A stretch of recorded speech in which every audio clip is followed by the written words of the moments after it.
जय हिंद दोस्तों आपने देखा होगा कि हमारे भारत देश के अंदर कभी भी कोई भी कंपनी आती है, अपने मार्केट को फैला देती है, फैलाने के बाद वो कंपनी चली जाती है।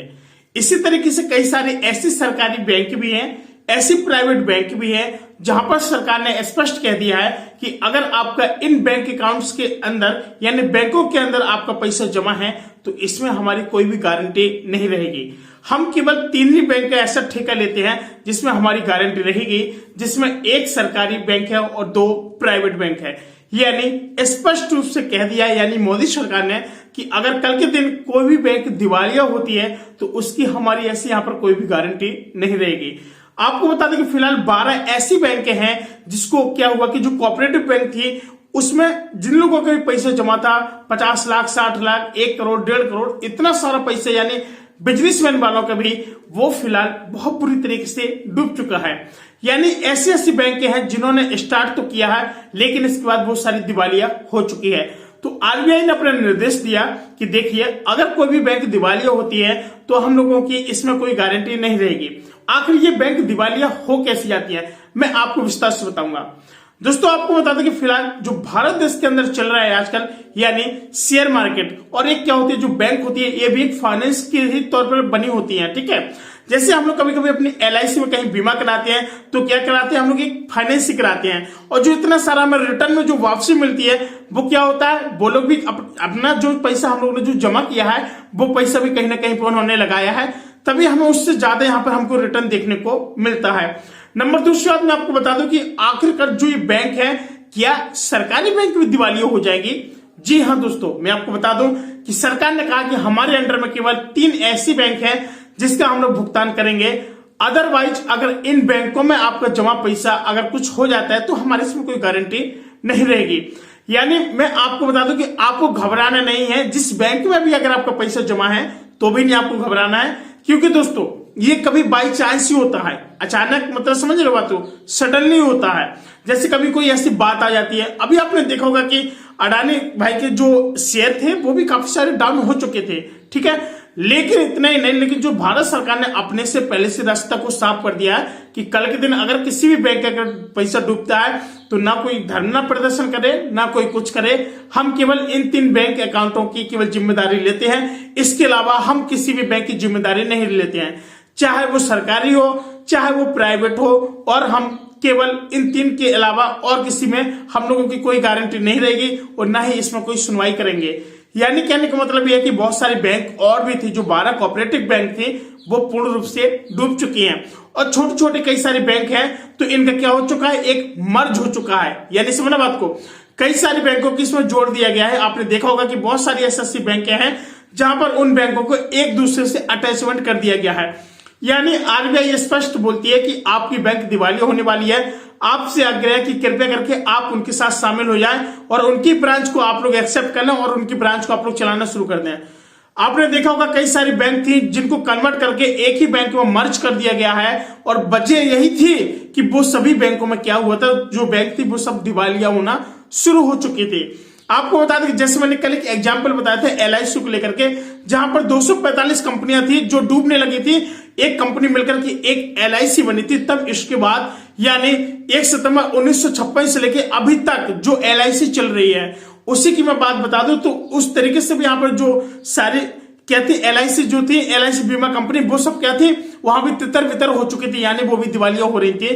तो इसके बाद LIC ने कहा कि क्यों मर रहे हो भाई साहब, आप हमारे पास आ जाओ, आई डेफिनेटली हेल्प यू, हम हमेशा आपके साथ हैं।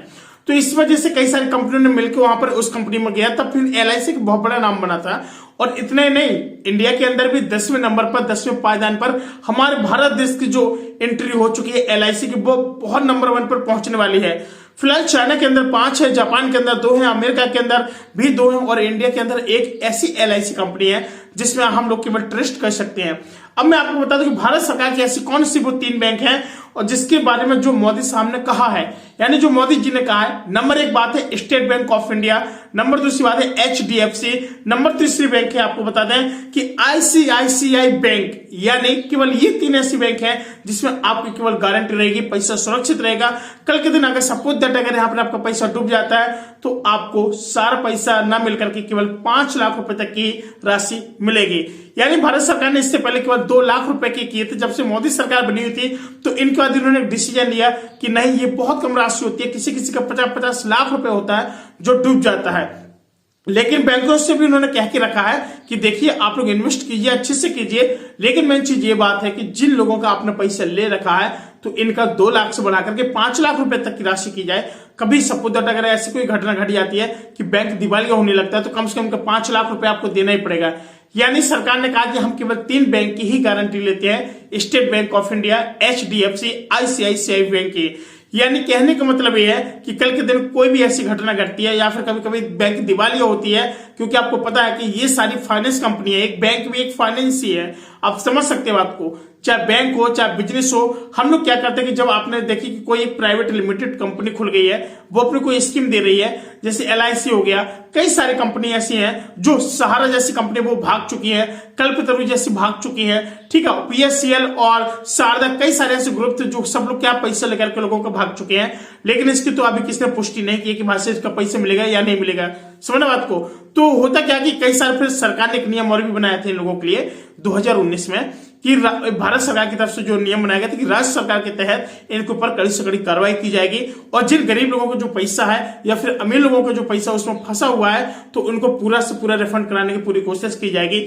लेकिन फिलहाल जो सरकार है उसने तो केवल आदेश जारी किया है और इसके बावजूद भी कई लोगों ने 33 लाख फॉर्म कई सारी कंपनियों में जमा कर दिया, इसके बावजूद भी वो पैसा अभी तक नहीं मिला है। उन पर कार्रवाई तो चल रही है लेकिन पता नहीं कितना लॉन्ग पेंडिंग डिसीजन वर्क हो, ये इसका कोई ख्याल नहीं रख सकते हम लोग, ठीक है।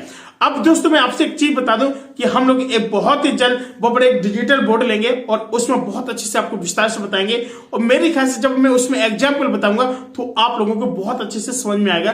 तो आपसे एक रिक्वेस्ट है कि प्लीज आप लोग चैनल पे हमेशा जुड़े रहें और मैं आपको पल पल की सारी अपडेट देता रहूंगा ताकि आपको इन फ्यूचर में कोई भी ऐसी प्रॉब्लम ना हो कि आपको सीखने में कई सारी प्रॉब्लम का सामना करना पड़े।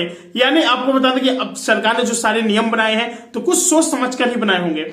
यानी अब जो आपका पैसा है बिल्कुल भी कहीं नहीं जाने वाला, बस आपको केवल 3 बैंक में केवल अपने पैसे को जमा करके रखना है, यानी state bank of India, HDFC, ICICI bank. यानी अगर इसके अलावा अगर आप लोग और किसी भी बैंक में पैसा जमा है, जैसे आपका एक्सिस बैंक हो गया, कहीं पे भी, तो दोस्तों वो भी भागने वाली नहीं है। आपको पता है वो भी एक प्राइवेट लिमिटेड कंपनी है, लेकिन जो सरकार ने नियम लगाया है कि पता नहीं यार कब क्या हो जाए, कुछ समझ में नहीं आता भाई साहब, कुछ समझ में नहीं आता। इसलिए मैं कह रहा हूं आप लोगों से कि जो भी काम करें सतर्कता से करें, सावधानी से करें और जो सरकार अगर कुछ बोल रही है तो उस बात पे भी एक बार आप लोग ध्यान दें। पता है क्यों? वो इसलिए मैं बोल रहा हूं आप लोगों से कि कल के दिन अगर कोई कंपनी कुछ कर जाती है, भाग जाती है, तो उसकी जिम्मेदारी कौन होगा? उसका जिम्मेदार केवल और केवल आप ही होंगे, क्योंकि पैसा आपने जमा किया है, मोदी जी ने नहीं किया है। तो इसलिए मैं आपसे एक रिक्वेस्ट कर रहा हूं कि जो भी आप लोग करें सोच समझ के करें, क्योंकि आपका पैसा और आपकी मेहनत बहुत कमाई का पैसा है। इसलिए केवल HDFC, SBI और ICICI बैंक पर आप लोग ट्रस्ट कर सकते हैं। इसके अलावा जो 12 आपने देखे होंगे कि जो सरकारी बैंक है, 21 प्राइवेट बैंक है, 12 सरकारी बैंक जो बनाई गई हैं वो भी तो RBI से वेरीफाई होगी, लेकिन फिलहाल जब वो दिवालिया होंगी तो कहां होंगी? वो भी स्टेट बैंक में जाएंगी। जो सरकारी होगी वो सरकारी में जाएगी, जो प्राइवेट होंगी वो HDFC, ICICI बैंक जैसे में शामिल होंगी। एक चीज याद रखना, कल की तरह फ्यूचर में होता है, जिससे 12 कोऑपरेटिव बैंक आप दिवालिया हुए तो उनको तो पता नहीं था, जब दिवालिया हुई तो वो भी मर्ज हो गई। कोई पंजाब में चला गया, कोई कहीं चला गया, कोई फेडरल बैंक थी, कहीं वो ICICI में शिफ्ट हो गई, कई सारी चीजें होती है। दोस्तों आपको जानकारी कैसी लगी? मैं मिलता हूं कोई नए वीडियो में। अगर मन में कोई क्वेश्चन है तो क्वेश्चन पूछ लेना और वीडियो को लाइक कर लेना, चैनल पर पहली बार तो सब्सक्राइब जरूर कर लेना। तब तक के लिए अपना ख्याल रखना। जय हिंद।